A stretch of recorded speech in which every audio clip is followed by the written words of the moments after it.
Even if you try to trouble us, it won't make any difference to you. Your funds aren't needed by poor people with lowly lineage. I sighed as I completed the final check. You're closing your account, right? Please go ahead, I said, my tone deliberately mocking. Their eyes, filled with disdain, made me feel disgusted as they stared at us. I decided it was time to give those who judge others by their background a taste of their own medicine. With that thought, I smiled. My name is Tiffany, a 29-year-old office worker. Currently, I live a peaceful life with my mom while working. My dad passed away from an illness when I was young. His chronic condition had worsened early on.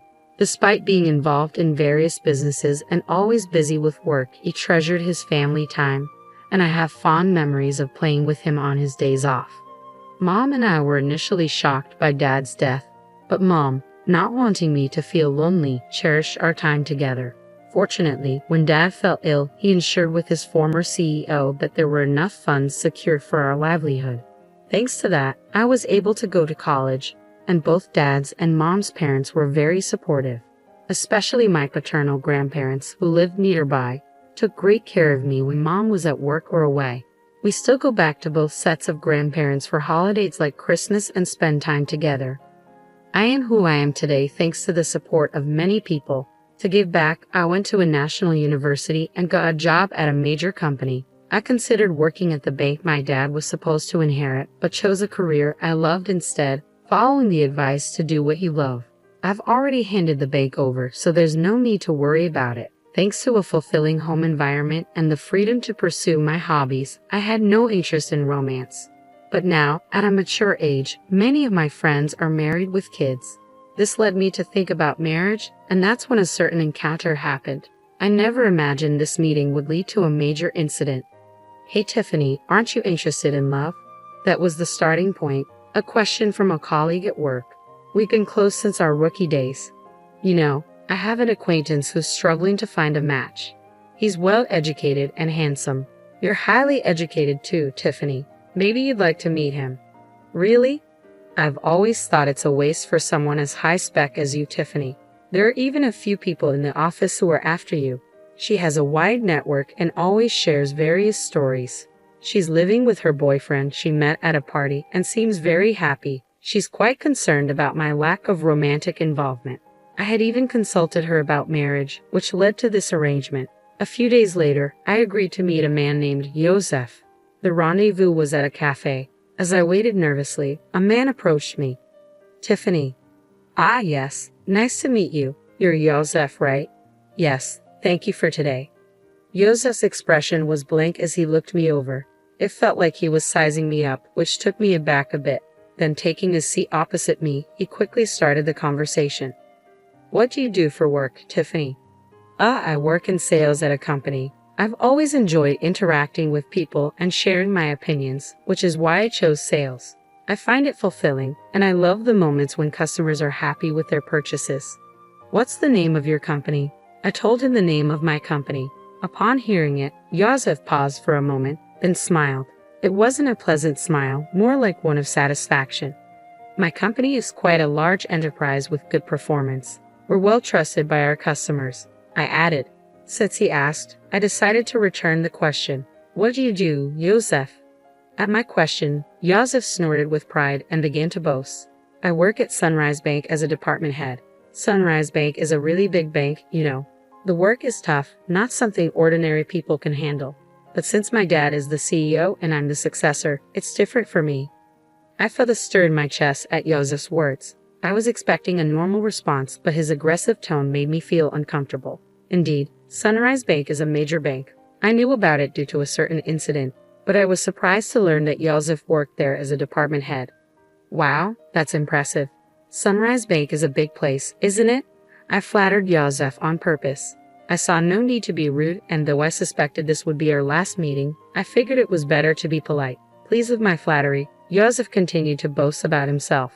Honestly, talking to him was painful. He occasionally listened to me, but always turned the conversation back to himself, even making outrageous comments about his lack of romantic prospects. I'm quite popular, you know, but it's always people who don't match my family background or education level that come to me, he said. I thought the problem might be his attitude, but I had already decided not to meet him again and informed my friend. As time passed, he still looked satisfied and made a suggestion. I'd really like to meet your parents. Huh? But we just met today. That's exactly why. Parents' excellence is important, especially if we're going to date, right? Inside, I screamed, I have no intention of dating you, but he seemed oblivious to my discomfort and kept pushing forward. When are your parents available? I'll have to discuss it with my mom. Moan about your dad. As Yosef pressed on, I felt a growing sense of disgust but couldn't find the strength to cut him off. My dad passed away when I was young. At my words, Yosef narrowed his eyes. After a moment of silence, he simply said, I see, and fell silent, pondering.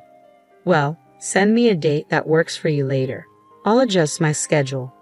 No, thank you. Should we leave then? Before I could finish, Yosef stood up. It felt like talking to someone from a different world.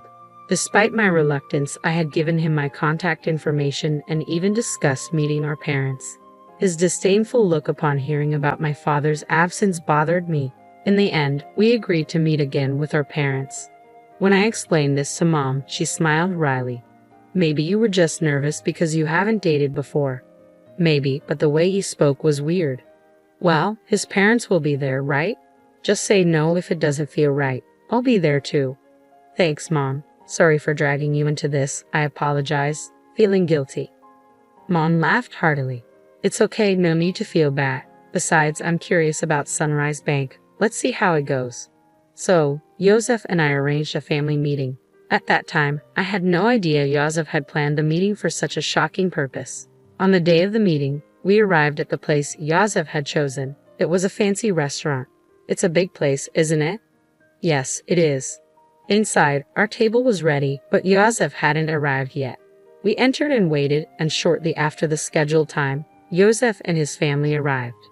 Sorry we're late, the traffic was terrible. Nice to meet you, thank you for today. Yosef's family unapologetically took their seats. Irritated but not wanting to start a fight, I initiated the family meeting. After some time, Yosef's mom, Morgan, with a sly smile, spoke up. So, where's your father? Is he coming later? Huh? I looked at Yosef, but he just smirked dismissively and said nothing. I had already told him my dad was deceased. Morgan acted as if she didn't know, despite having agreed to meet our families. Mom quickly responded in my stead. My husband passed away from illness when Tiffany was young, so today I'm here as her mother, Mom responded with a calm smile. In contrast, Morgan raised her voice in an exaggerated manner.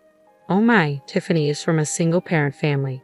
I was taken aback by her words. Even after saying my father passed away from illness, her tone clearly carried malice. Being from a single-parent family, life must be quite hard, huh? But she graduated from a public university. That's commendable, right? Really, but still, being from a single-parent family, wouldn't dating her be complicated? Yosef's family's conversation left Mom and me utterly dumbfounded. Despite being present, they spoke so disrespectfully, mocking us as if being from a single-parent family was something shameful. Such words aren't suitable for a first meeting. I was injured. I retorted in a low voice, Excuse me, but after Dad passed away, Mom raised me with great care.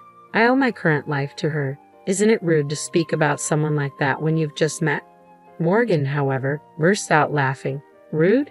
Isn't it more absurd for the daughter of a single parent to think about marrying into a high-class family? Yosef added, I'm not really into strong-willed women. This is pointless. Realizing there was no getting through to them, I just stared at them in disbelief. I had high hopes since she works at a major company, Morgan continued. Well, you'll eventually carry on Sunrise Bank, so maybe she's not quite at your level. As they hurled more insults, I felt no need to listen anymore. Trembling with anger, Mom glared at them. Did you invite us here today just to look down on us? I heard from Tiffany about the other day. You're enjoying berating us for being a single-parent family, aren't you? It was the first time I heard her speak so sternly. Please stop with the accusations. It was just a little teasing, right? Morgan replied, her tone dripping with mockery. No one feels good being mocked, and all your remarks are condescending. We have no intention of listening to this any further, Mom stated clearly. Yosef's family looked displeased at Mom's clear statement.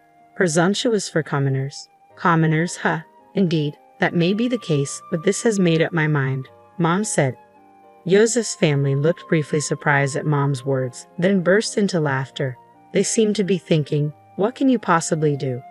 Mom sighed and began to speak. Actually, we have funds deposited with your bank, but we don't wish to entrust them to people like you. Oh, really? But we don't know your name, so it can't be much, right? It's probably insignificant. Morgan scoffed. That's right. Even if you try to trouble us with your funds, it won't really affect us.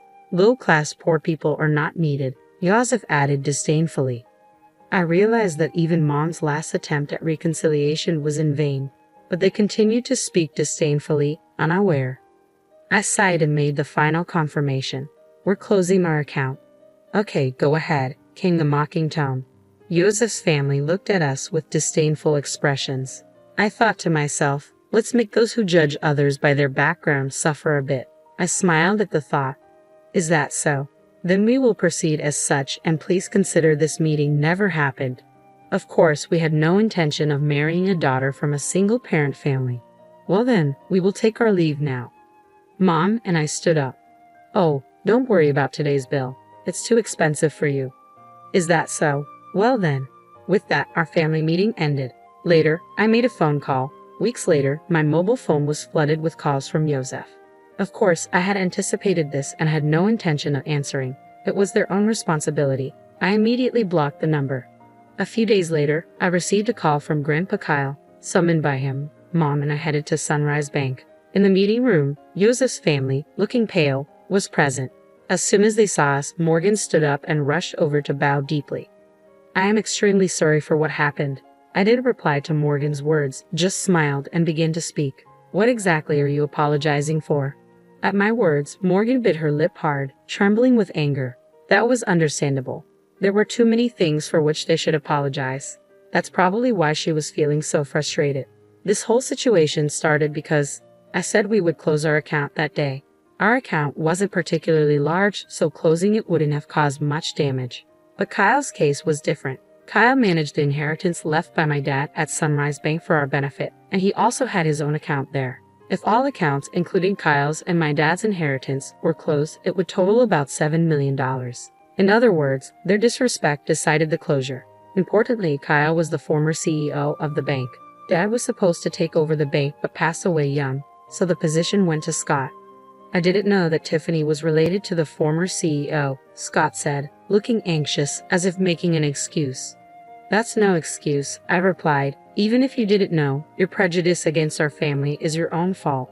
You mean if we were relatives, you would have treated us differently? Hey, don't talk to Dad like that. It's your fault for not telling us from the start that your grandpa was the former CEO, Yosef interjected. I don't have any obligation to tell a stranger like you that. Besides, you were the one who started it and made fun of us, remember? Yosef, unable to retort, narrowed his eyes in frustration. You insulted me knowing I was from a single-parent family. When I said I would transfer the account due to insecurity, you told us to go ahead. We just did as we were told. But it's just that. It may be just that for you, but have you ever thought about the feelings of someone whose family has been insulted? Silence fell. Morgan was trembling, looking hopeless, and Scott was hanging his head, but Yosef still seemed unconvinced, his face full of dissatisfaction. Getting all high and mighty just because people talk to you, Yosef muttered, unrepentant. At that moment, the door to the conference room opened and Kyle appeared. Seeing Kyle's stern face, Scott and Morgan turned even paler, frozen in place. Only Yosef glared at me.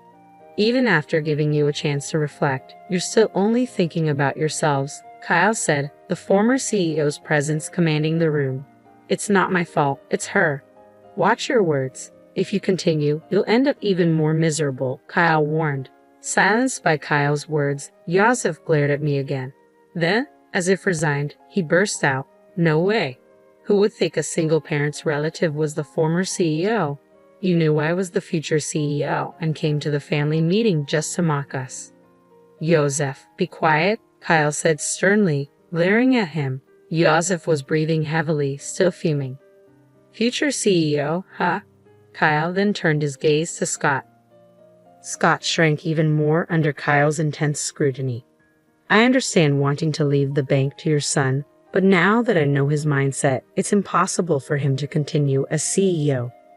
That's ridiculous over something like this, Scott started to retort but sat down again under Kyle's stern gaze. You still don't understand that your attitude is the problem.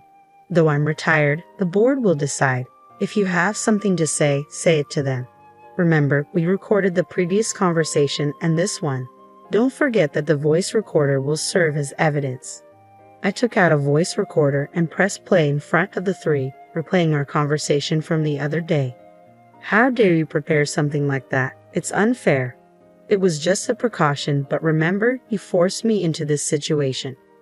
Yosef had nothing to say in return, and their faces turned pale. Thank you. We'll handle it from here, they said. Mom and I left. Ultimately, Kyle didn't transfer the funds, at least not officially. Scott was removed from his CEO position, and Yosef was demoted. Unable to handle the blow to his pride, Yosef resigned voluntarily.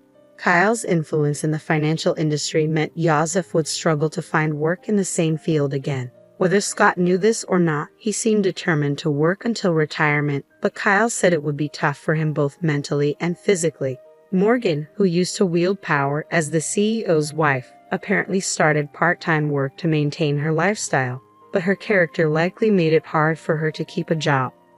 I'm really sorry, Mom said. It's okay. You didn't know, right? I replied. I only shared what happened with the friend who introduced me to Yosef. She had just heard about him through someone else and wasn't at fault. Mom was initially concerned about being a single parent, but I'm happy now and can live thanks to the support I've received. When I told her that, she smiled and said, thank you. After everything was taken care of, Kyle told us to come over to his house again sometime. I'm really grateful for Kyle's help in resolving the situation. It was tough, but I'm happy now, so it's okay. I have some good news for you. Really? It's not about dating again, is it? It's a friend of my boyfriend this time. He's definitely a good guy. I'm not interested in dating right now, but I'm satisfied with my current life. I want to keep cherishing those who support me, and maybe someday I'll meet someone I really click with.